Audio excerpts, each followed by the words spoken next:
चंदवानी की रिपोर्ट देख रहे थे। मेरे साथ मेरे दो खास मेहमान जुड़ गए हैं। मेरे साथ डॉक्टर सुशील मंधानिया हैं, सीनियर कंसल्टेंट है। सर स्वागत है आपका। मेरे साथ एनके गांगुली हैं, पूर्व डीजी ICMR। सर आपका भी बहुत बहुत स्वागत है। मेरे साथ दो और मेहमान जुड़ेंगे। Doctor MV Padma, neurologist AIIMS की हैं। Doctor Shailesh Jain, cardiovascular and thoracic surgeon भी हमारे साथ इस समय जुड़ेंगे। एनके गांगुली जी, सबसे पहले मैं आपके पास आ रही हूँ। कर्नाटक में सर 2 मामले आए हैं जिसमें ओमाइक्रॉन की पुष्टि हो गई है और जीनोम सीक्वेंसिंग के लिए सैंपल भेजा गया है। कितना और समय लगेगा तस्वीर और साफ होने में? कर्नाटक वाला तो रिपोर्ट्स आ गए हुए हैं। हाँ। एक 66 ईयर ओल्ड थे जिनको वैक्सीन लग चुकी थी, दोनों डोज। उनका इन्फेक्शन पॉजिटिव आया था, जीनोम सीक्वेंसिंग होकर ओमाइक्रॉन निकला था। ठीक है। वो फिर यहाँ से दूसरे कंट्री में चले गए। He took an aircraft and went to another country. दूसरे जो सज्जन थे वो डॉक्टर हैं, उनको इन्फेक्शन आया था, वो कहीं बाहर नहीं गए थे, साउथ अफ्रीका वगैरह, उनको यहीं पर हुआ था। और उनके साथ जो 5 और लोग जो उनके कांटेक्ट में थे वो पॉजिटिव आए थे, उनका अभी सीक्वेंसिंग हो रहा है। सो इंडिया में अभी इन्होंने बहुत एक अच्छा वो किया हुआ है कि जो भी 11 देशों की इनकी एक लिस्ट है, वहां से जो भी लोग आ रहे हैं उनको हर एक का एक एयरपोर्ट में ही उनका RT-PCR लग रहा है और सबकी सीक्वेंसिंग हो रही है। अभी जो भी पॉजिटिव आ रहे हैं सबकी सीक्वेंसिंग हो रही है। और जो दूसरे देशों से आ रहे हैं जो कि उन लिस्ट में नहीं है, उनमें 2% से 5% लोगों का टेस्ट हो रहा है और साथ में सीक्वेंसिंग हो रही है। तो ये तो देखा गया है कि आप अगर वैक्सीनेटेड भी हैं तब भी आप पॉजिटिव हो सकते हैं। और 72 घंटे पहले जो कि आजकल रूल है, अगर आपने कराया हुआ है टेस्ट, उसके बाद भी आप पॉजिटिव हो सकते हैं, क्योंकि कई एयरपोर्ट्स में ऐसे इंडिया में पॉजिटिव आ रहे हैं, वो सीक्वेंसिंग के लिए जा रहे हैं। जैसे अभी एक सिंगापुर से सज्जन आए थे चेन्नई, वो पॉजिटिव आए थे। तो इसलिए ये जरूरी है कि वैक्सीनेशन के बाद ये बहुत ही माइल्ड इन्फेक्शन होता है, उसमें डरने की कोई चीज नहीं होती, तो वैक्सीन प्रोटेक्ट करता है। लेकिन इसका मतलब ये नहीं कि आपको इन्फेक्शन नहीं होगा और आप दूसरों को स्प्रेड नहीं करेंगे। बट ओमाइक्रॉन का एक अभी तक जो 375 या 450 केसेस दुनिया में गए हैं, अभी भी दुनिया में डेल्टा वेरिएंट की मेजर है। अच्छा, ठीक है। डेल्टा वेरिएंट से ही हो रही है, हॉस्पिटलाइजेशन भी डेल्टा वेरिएंट से ही हो रही है। ठीक है। तो इससे एक सीख मिलती है हमें कि हमें 2 सीखें मिलती है। एक, नॉर्वे में जो 30 केसेस हुए हैं वो क्रिसमस पार्टी में हुए हैं।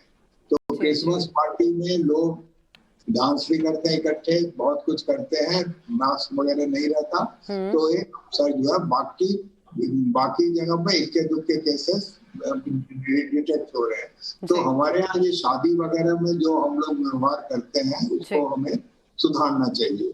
दूसरा है कि हमारा जो कोविड एप्रोप्रिएट बिहेवियर है वो हर वक्त ठीक रखना चाहिए, क्योंकि डेल्टा वेरिएंट तो है, उसी से सबसे ज्यादा लोग मर रहे हैं, उसी से हजार लोग इन्फेक्टेड हो रहे हैं। तो हमें ये नहीं होनी चाहिए कि कुछ हुआ नहीं, भाई सब ठीक हो गया।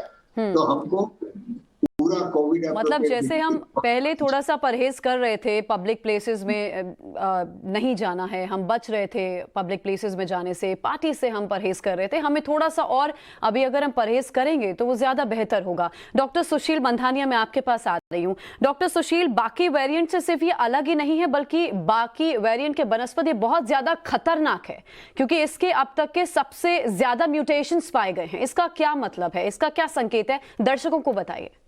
नमस्कार। सबसे पहले मैं आपको ये बताना चाहूंगा कि इसका इन्फेक्शन रेट ज्यादा है, पर ये खतरनाक है ऐसा कोई स्टडीज में प्रूव नहीं हुआ है। अच्छा। क्योंकि आप अगर देखेंगे तो we have got only 377 cases and based upon that we don't have any evidence कि जिसमें बोला जाए कि भाई जिसको हुआ था उनमें ज्यादा डेथ हुई, ज्यादा हॉस्पिटलाइजेशन हुआ या ज्यादा उनमें प्रॉब्लम्स आए हैं। तो मुझे इस चैनल के द्वारा ये बताना चाहता हूं कि भाई इस चीज का ऐसा पैनिक और हवा मत बनाइए। हाँ, जरूर हमें इसके लिए सावधानियां बरतनी चाहिए। हमने जो हमारे गार्ड्स डाउन कर दिए थे, मास्क पहनना बंद कर दिया था, तो मुझे ऐसा लगता है कि भाई पहली चीज है कि इससे डरे नहीं, प्रिकॉशन जरूर ले, नो पैनिक। सेकंड थिंग कि इसमें ऐसा कोई भी एविडेंस नहीं, इवन साउथ अफ्रीका के जो टॉपमोस्ट डॉक्टर्स उन्होंने बताया कि उनमें जिसको भी हुआ है देयर इज नो एविडेंस कि उसमें बहुत इन्फेक्शन, इसमें जो हॉस्पिटलाइजेशन ज्यादा हुआ था, ऑक्सीजन रेट ज्यादा लगा था या डेथ ज्यादा हुई थी, तो that means it is not that lethal, it is more infectious. और तीसरी चीज हमको ये जाननी जरूरी कि nearly 75% of our population has got antibodies against the COVID and we have got 130 crores vaccination done. So that means कि हमें अभी सबसे इंपॉर्टेंट रहेगा कि हमें कोविड अप्रोप्रिएट बिहेवियर पे पूरा फोकस करना है, वैक्सीनेशन ड्राइव को और स्ट्रांग बनाना है, पैनिक नहीं करना है, because it we have to understand कि हमको कोविड के साथ अगले 4 साल जीने हैं और we will have lot of mutation like this, so life is not going to change, life is not going to stop. Second thing is कि भी आप देखोगे कि स्वाइन फ्लू जब आया था तो इतना स्वाइन फ्लू का माहौल हुआ था, आज हम स्वाइन फ्लू के साथ जीना सीख गए हैं। So that means we have to understand the biology and the behavior, and accordingly we need to adapt. So I don't feel that there is nothing, I don't feel there is anything to panic, but yes, to take the caution, and precaution is very important. Vaccine, mask, social distancing. And the most important thing is year end is coming here, we will be having more of the parties, marriages. Avoid the close parties, जहाँ पे oxygenation के, जहाँ पे ventilation नहीं है, close atmosphere में, centralize air conditions है, and जहां पे क्राउड है, आई एम वेरी श्योर कि we are going to increase the infection in those areas.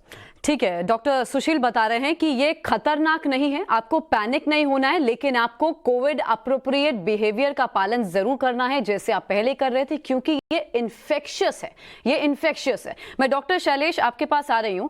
Doctor Shailesh, spike protein में 30 से 50 म्यूटेशंस मिलना और फिर ये अलग अलग रिपोर्ट्स में सामने आना कि इसका ट्रांसमिसिबिलिटी रेट जो है वो बहुत ज्यादा है,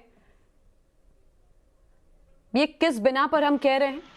जांच में और क्या सामने ये समझिएगा कि टोटल हमने जो डेल्टा वायरस के अंदर म्यूटेशन देखे उसके मुकाबले इस ओमिक्रॉन वायरस के अंदर 50 म्यूटेशन है, और 50 म्यूटेशन में 30 म्यूटेशन स्पाइक प्रोटीन के अंदर है, और स्पाइक प्रोटीन में भी जो रिसेप्टर्स होते हैं, जो हमारे लंग के अंदर रिसेप्टर्स होते हैं, उसके अंदर करीब 10 म्यूटेशन मिल रहे हैं।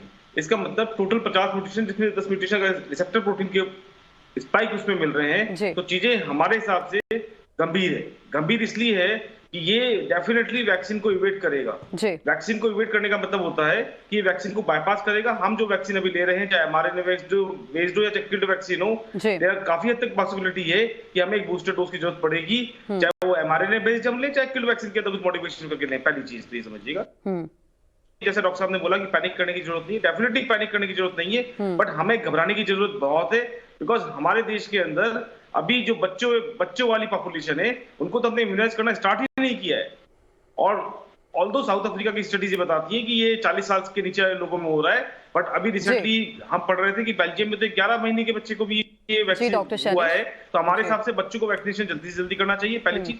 दूसरा, जब हमने ये एस्टेब्लिश कर लिया कि ये 18 कंट्री या 20 कंट्रीज है जहां से ये वायरस घूम के फैल के हिंदुस्तान के अंदर आ रहा है, हमें समझना पड़ेगा 130 करोड़ की आबादी के अंदर इंडिविजुअल पर्सन को लोकलाइज करना या आइसोलेट करना बहुत मुश्किल होता है।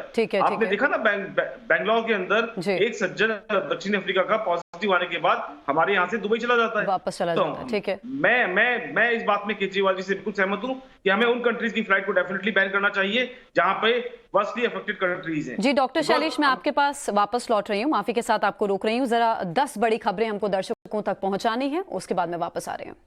डॉक्टर सुशील, डॉक्टर शैलेश मेरे साथ बने हुए। एनके गांगुली सर, मैं आपके पास आ रही हूँ। एनके गांगुली जी, साउथ अफ्रीका में ओमिक्रॉन डिस्कवर हुआ, WHO ने पहले इसे वेरिएंट ऑफ इंटरेस्ट बताया, 2 हफ्ते में वेरिएंट ऑफ कंसर्न बता दिया, जिसमें समय लगता है। इस चेतावनी को हम कैसे देखें, और जो दुनिया भर की वैक्सीन्स हैं वो कितनी इस पर असरदार हैं? A K Ganguly sir. Actually South Africa में जब ये डिटेक्ट हुआ, साउथ अफ्रीका काफी अच्छी सीक्वेंसिंग करते, काफी डेंस सीक्वेंसिंग करती है।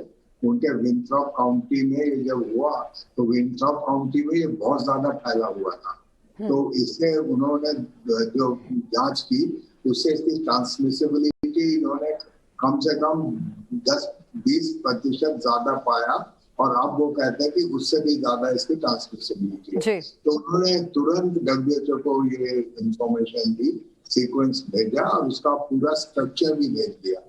तो WHO ने इसलिए कंसर्न कहा क्योंकि ये जो है ये जो बाइंडिंग है इसकी कई साइट्स में होती है और इम्यून इवेशन का इसमें पूरा पूरा खतरा था।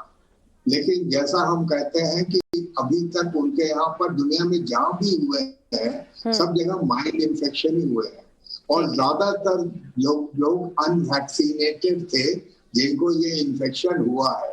जो पूरे वैक्सीनेटेड थे उनको भी हो सकता है, बट हॉस्पिटलाइजेशन जो अनवैक्सीनेटेड थे उनका हुआ। विंटर काउंटी में थोड़ा हॉस्पिटलाइजेशन बढ़ा है, बट ज्यादातर वो अनवैक्सीनेटेड है। इजराइल में भी जो स्टडी है उसमें भी देखा गया है कि जो भी है सारे माइल्ड है और उन्होंने ये बोला है कि वैक्सीनेशन प्रोटेक्ट किसको करती है। फाइजर वगैरह ने जो लैबोरेटरी टेस्ट किए हैं उसमें भी कहते हैं कि थोड़ा कम होता है लेकिन प्रोटेक्ट करती है। और अगर आप बूस्टर डोज ले लें तो बड़ी अच्छी इम्यून रिस्पॉन्स होती है। ठीक है सर। तो उससे भी प्रोटेक्टेड होती है। अभी एक लैंसेट में स्टडी आई है, अभी आज ही उसका जिक्र हुआ है कि आप जिसका मर्जी बूस्टर ले लें, सारे वैक्सीन में आप किसी का भी, अगर आपको कोई दूसरे वैक्सीन से मिला हुआ है, आप किसी का भी बूस्टर ले लें तो बूस्टर आपका काम करता है। तो बूस्टर लगाना जरूरी हो गया है। ठीक है सर। जैसे अभी डॉक्टर साहब ने बोला था कि हमें बच्चों को, क्योंकि एक बच्चे को इन्फेक्शन हुआ है, बच्चे हो सकता है कि ज्यादा बीमारी ना हो लेकिन वो फैलाएंगे और घर वालों को फैलाएंगे, दूसरे लोगों को फैलाएंगे। इन्फेक्शियस है चूंकि डॉक्टर, बच्चों की जो वैक्सीनेशन है ये हमको स्टार्ट कर देनी चाहिए। ठीक है डॉक्टर सुशील, जो करना है हमें अभी करना है, हमें इंतजार नहीं करना है।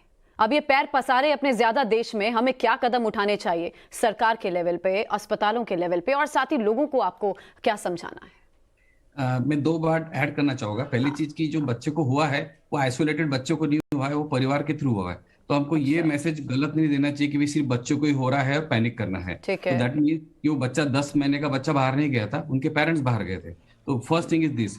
सेकंड थिंग हमें देखना है कि भाई ऐसी कौन सी वैक्सीन है जो उसमें मोस्ट इफेक्टिव हो सकती है। आप देखेंगे कि मैक्सिमम वैक्सीन जो है स्पाइक प्रोटीन्स के अगेंस्ट में बनी हुई है, एंटीजन के अगेंस्ट में।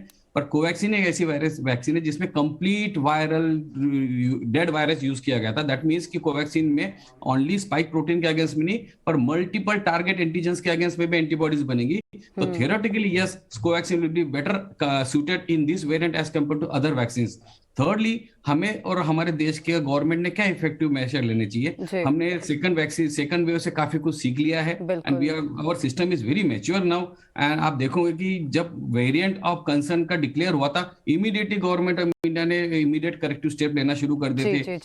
ट्रैवल का जो वेरिएशन शुरू कर दिया था government of at the highest level, at the प्रधानमंत्री के लेवल पे उसके डिस्कशन हो गए थे कि क्या करना चाहिए। अच्छी बात यह है कि ये आरटीपीसीआर से पकड़ में आता है। सेकंड इंपॉर्टेंट थिंग है कि it is not that lethal, and thirdly is there is no substitute for vaccination, social distancing and COVID appropriate behavior, and we should avoid crowding because अभी ईयर एंड आने वाला है तो crowding बहुत ज्यादा होने वाली है।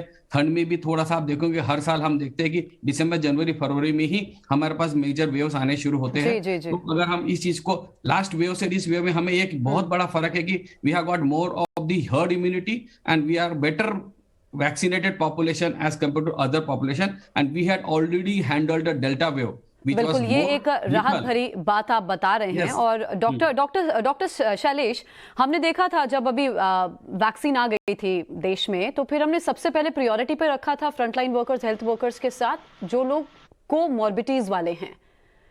तो अभी उनको किन किन चीजों का ध्यान रखना है?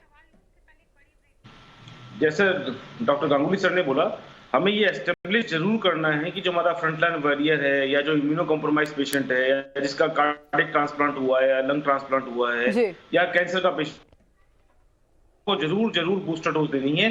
गांगुली सर ने